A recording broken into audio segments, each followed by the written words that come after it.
because tariffs are essentially taxes, and citizens will be paying those taxes. It's interesting, isn't it, that we've got tariffs of 25% on his immediate neighbours, but only 10% on China. What's your reasoning for that? Well, I wish I knew. I think there's two things that are making this extremely difficult for Canadians right now. One is it's really not clear what the end game is. So when this first came up, Donald Trump was talking about fentanyl, he was talking about security of the borders, Canada's contribution to NATO was bandied around. Then the narrative really seemed to shift to his tariffs are going to make us rich, was something he said on his inauguration day. And so I think a lot of Canadian leaders are really trying to figure out what the end game is here, because it's hard to negotiate when you don't know the end game. The second thing that's making it very difficult is that we don't have strong federal leadership. Trudeau resigned. The Liberals are now, there's a front runner in that race, Mark Carney, the former governor of the Bank of England, as was just noted on the program. But we don't have really strong federal leadership. And the Liberals weren't very popular prior to this, so not clear where they're going to be. The earliest we might see an election in Canada is May. And so those two things are making this very difficult. Although I will say that Canada's premiers have done a good job of stepping up into the leadership vacuum. So does Canada have any leverage then against the United States? Are we just talking about oil? I mean, that hasn't been confirmed yet. That could come further down the line. Where does Canada's strength lie in this particular dispute? No, we do have leverage. There are lots, and I mean the supply chains between Canada and the U.S. We're best friends in normal times. This is very unusual for us to find ourselves on the other end of a president threatening anything like this. And so the supply chains are incredibly integrated. So oil, of course, energy is a big export, but there are many other goods, agricultural goods. And that will be an important one because that could hit U.S. consumers in the pocket. Lisa, I just want to jump in really quickly because everyone around the world is going to be watching what's happening, because this isn't just it's not just a regional story. It could go global, and many people where we are here would say, what about the EU and what about the UK? Well, I would say that if this is the way President Trump is treating his friends, then everyone should be worried because, again, Canada and the US, I mean, we have a long-standing, very friendly relationship, and it's not just an economic relationship. Many of us have family and friends on the other side of the border, so there are a lot of personal connections, and I think the world is watching because it's such a surprise that the U.S. would be treating their friends like this. What does that say about people that maybe they're less friendly with, or certainly their enemies? Okay, let's speak to a global trade expert. Everett Eisenstadt was the Deputy Director of the National Economic Council under the last, or rather first, Trump administration. He's now a partner in the Public Policy Practice Group at the law firm Squire Patton Boggs. Hello, welcome to the programme. And I wonder if we could first start off with the assessment of the first Trump administration, first presidency. That round of tariffs, were they successful? Well, it's a great place to start because it really puts in context what's happening today and how dramatic we've moved, even from the first administration. There were 3 buckets of tariffs, as you may recall. In the first administration, there were tariffs on steel under 232 that still are in place in many countries with quotas and tariffs on many steel and aluminum products. There's also tariffs on washing machines under a Section 201 Global Safeguard initiative. Then, of course, the one that most people are probably familiar with, which was a Section 301 investigation on intellectual property practices on China. And those tariffs have been in place now for many years. In fact, they continued throughout the Biden administration and were elevated by President Biden under that same authority. All those actions were unprecedented. They really were seen as kind of breaking the mold on trade policy the way it had been for decades. What we're seeing now is even going beyond that, and a lot of these actions are unprecedented. We're still waiting to see what unfolds today. There's been some action that we're aware of. We've been watching this very closely, but yes, this is quite a significant difference even from the first administration, which was in of itself quite a significant change in policy. Would you advise the level of tariffs that you're seeing now? You're saying they're unprecedented.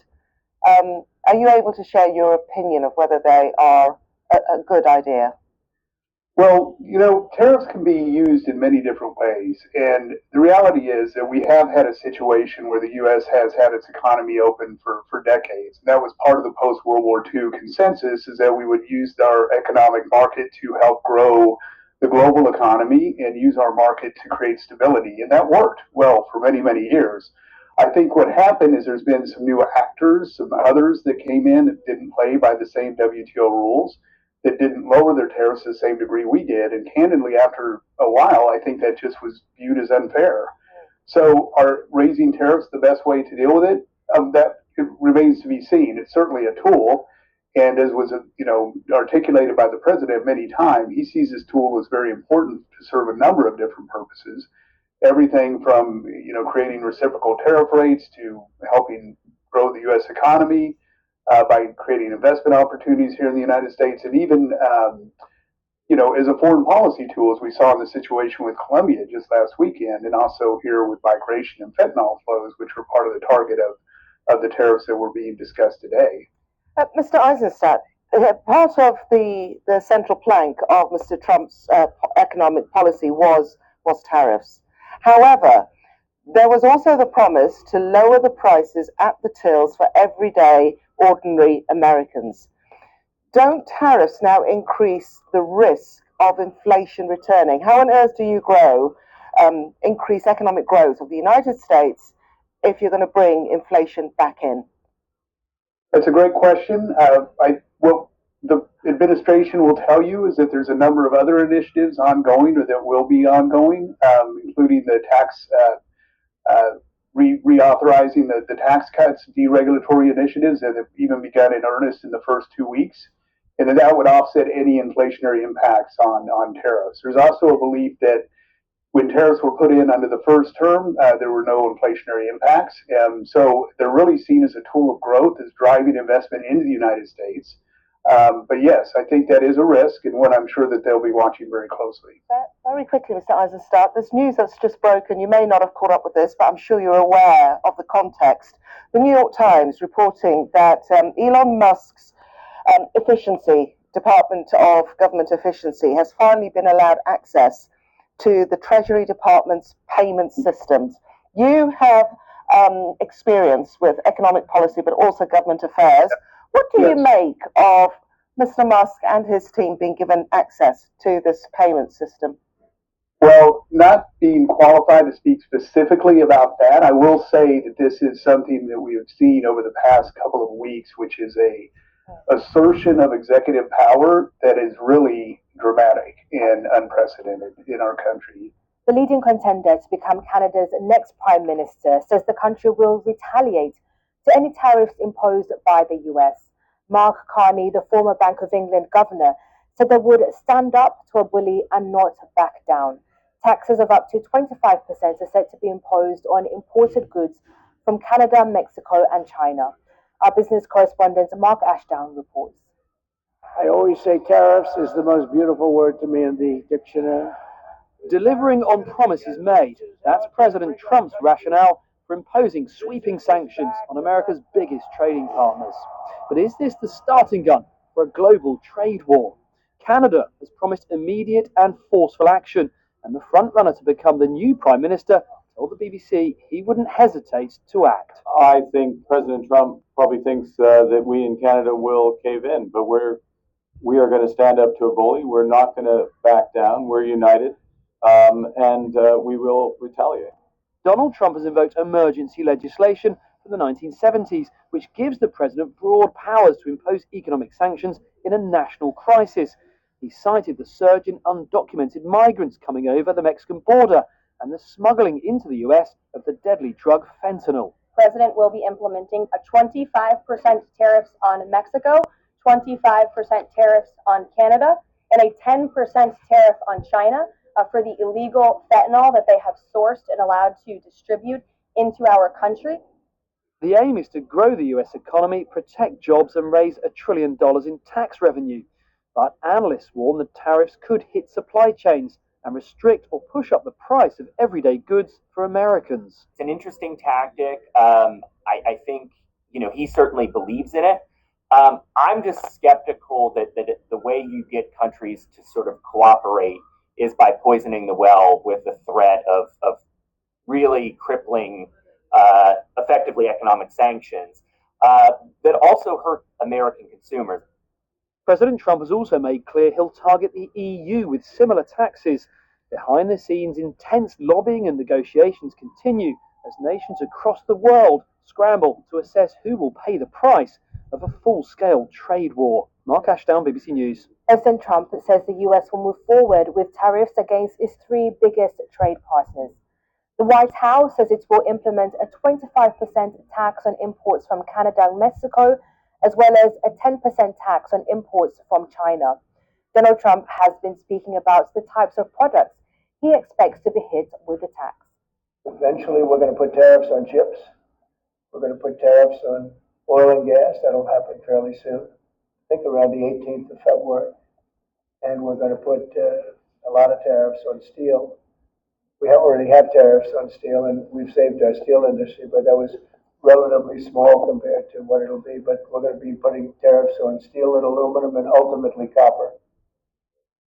Well, the tariffs will disrupt more than $1.5 trillion in North American trade. It also effectively ends a 30-year free trade system deeply integrated within the three economies. The Trump administration says the tariffs are being imposed because Canada and Mexico have allowed large numbers of undocumented immigrants and a large amount of fentanyl to cross into the US. Here's our North America correspondent, Merlin Thomas, with more. Tough tariffs on day one. That was President Trump's promise, which appears to have finally arrived. I always say tariffs is the most beautiful word to me in the dictionary. Because tariffs are going to make us rich as hell. It's going to bring our country's businesses back that left us. Mr. Trump says those taxes on imported goods will be imposed today on three of America's largest trading partners. The president will be implementing tomorrow a 25% tariffs on Mexico, 25% tariffs on Canada, and a 10% tariff on China for the illegal fentanyl that they have sourced and allowed to distribute into our country. He blames the three countries for the flow of illegal drugs and undocumented migrants into the United States. Governments have scrambled to try and fend off these tariffs, worrying about the impact on their economies. But Mr. Trump says he can't be persuaded otherwise. Is there anything China, Canada, and Mexico can do tonight to forestall your implementation of tariffs tomorrow? No, not right now, no. Not a negotiating tool? No, it's not, no. And he hinted that something similar might be coming for those across the pond too. Am I going to impose tariffs on the European Union? You want the truthful answer, or should I give you a political answer? Absolutely. Absolutely. The European Union has treated us so terribly. This is in Mr. Trump's playbook. He engaged in a brief tit-for-tat trade war in his first term when he slapped tariffs on Canadian aluminium products and steel. Canada retaliated, and they've promised to do the same again. Mark Carney, the frontrunner to be the new Canadian Prime Minister, said they won't be pushed about. I think President Trump probably thinks that we in Canada will cave in, but we are going to stand up to a bully. We're not going to back down. We're united, and we will retaliate. But many economists say these tariffs are a risky move that could spark a wider trade war, and American consumers might pay the price. Our correspondent David Willis is in Washington. What's the White House saying about this talk of sparking a global trade war, David? Well, very little, Martine, since we heard from Donald Trump yesterday, reinforcing